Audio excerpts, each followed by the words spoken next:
मोदी अगर किसी से डरता है तो वो राहुल गांधी से डरता है, क्योंकि उसको पता है कि इसको काफ़ी कुछ सच्चाइयों का पता है। जैसे राफेल के ऊपर जो राहुल गांधी जी ने जो इनपुट निकाल करके लाए थे, उसी प्रकार इनकी साठगांठ का भी राहुल गांधी के पास कुछ ऐसा रहा होगा, जिसकी वजह से मोदी सरकार जो है राहुल गांधी से इतना घबरा गई कि उन्होंने साम दाम दंड भेद अपना करके इनके सदस्यता को रद्द करना पड़ा। अडानी पर सवाल करने की कीमत राहुल गांधी को चुकानी पड़ रही है अपनी सदस्यता रद्द होकर, लेकिन मुझे नहीं लगता कि उससे बीजेपी को कोई फ़ायदा होने वाला है। हो सका है संसद के अंदर वो थोड़ा मजबूत हो जाएंगे, लेकिन राहुल गांधी रुकने वाले नहीं हैं।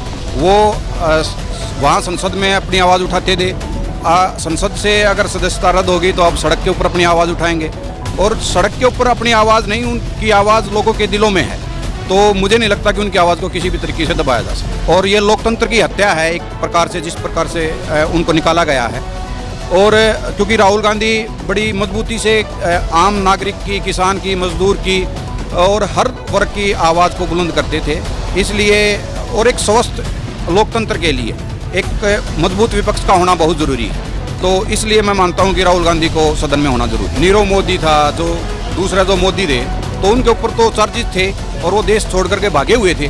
तो उनके बारे में जो भी कुछ बोला राहुल गांधी ने, वो बिल्कुल सत्य बोला था, और इस बाबत उनको टारगेट इसलिए किया जा रहा है क्योंकि अडानी ने जो है इलेक्शन के दौरान इनके कैंपेन में और बहुत सारी मदद की थी, तो इसलिए जो है वो अडानी का साथ दे रहे। मोदी जी को विपक्ष को कमजोर करने, डेमोक्रेसी की हत्या करने के लिए, बाबा साहब का संविधान चेंज करने के लिए कर रहे हैं ये सब कुछ। लोकतंत्र की रक्षा का तो राहुल गांधी का इसका वो उदाहरण है।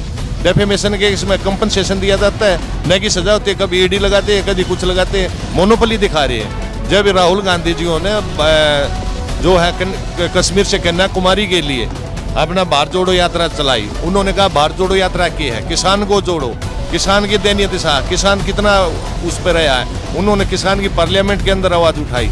एट्रोसिटी एक्ट हुआ 2018 में, उसमें भी इन्होंने आवाज़ उठाई, फिर वो उन्हें विड्रा करना पड़ा। एक समय ऐसा था जब हमारी स्वर्गीय प्रधानमंत्री श्रीमती इंदिरा गांधी जी ने कुर्सी आडवाणी जी के लिए, अटल बिहारी वाजपेयी जी के लिए अपने 2 सांसदों और उनसे इस्तीफा दिलवा के विपक्ष जिंदा किया था, ताकि विपक्ष की आवाज़ बने और देश में विपक्ष जिंदा हो। एक वो समय था, और एक आज ये समय है जो मोदी जी जान करके विपक्ष को ख़त्म करना चाह रहे हैं, एक साजिश के तहत झूठा न्यायपालिका में सजा दिलवा कर और उनकी सदस्यता भंग करके। तो यह उन मोदी जी को अपने वह समय भी याद करना चाहिए भाजपा पार्टी का, जिस समय राहुल गांधी जी की दादी जी ने जो खुद के सांसदों की सदस्यता 2 से उनसे वापस करवा के इनके 2 अटल बिहारी वाजपेयी जी और लाल कृष्ण आडवाणी जी को सदन के अंदर बिठाया था, ताकि जनता की आवाज़ उठाए। तो अब वो समय बिल्कुल विपरीत आ चुका है, तो अब जनता को इसका जवाब देना पड़ेगा। राहुल गांधी जी के उनके साथ खड़ी है जनता, और जो जनता की समस्याएं थी वही राहुल गांधी जी उठा रहे थे। कोई उनकी पर्सनल समस्या नहीं थी, सिर्फ जो फोटो उन्होंने दिखाई, सिर्फ एक सवाल किया फोटो दिखा के, आप इसका जवाब दीजिए मोदी जी।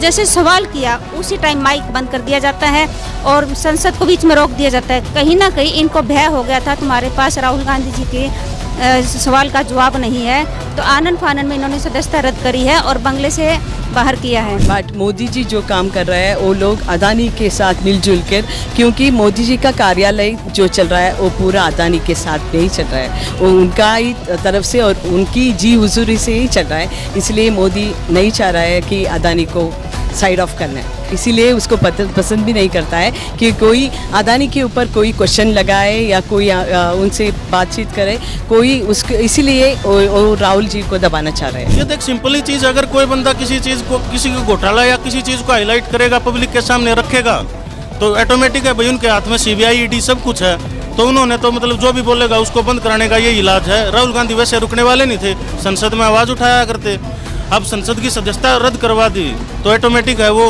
हाँ अब भी वो बाहर से बोलेंगे। नीरव मोदी थे, विजय माल्या थे, इनकी कहीं ना कहीं साठगांठ थी सरकार के साथ। आम पब्लिक में तो यही चीज़ है। बस राहुल गांधी हमारे भाई विपक्ष के नेता थे, एक पब्लिक की आवाज़ उठाई उन्होंने, और जो उनके साथ उसका बदला उन्होंने सदस्यता रद्द करने का जो भी राजनीतिकरण है वो गलत होया। वो पब्लिक नहीं रही, अगर भाई जाति धर्म के नाम पर बांट दो। अब लोग हर मुद्दे को समझते हैं कि भाई ये गलत हो रहा है, सही हो रहा है, तो कहीं ना कहीं जो इनका जीरो करप्शन की नीति थी उसका कहीं ना कहीं भेद खुला है। तो आम आदमी में तो हम नहीं समझते कि आम आदमी इस चीज़ ने लेकर बीजेपी को कोई फायदा होगा, नुकसान ही होगा। ताजा खबरों को देखने के लिए हमारे चैनल को सब्सक्राइब करें और लाइक, कमेंट, शेयर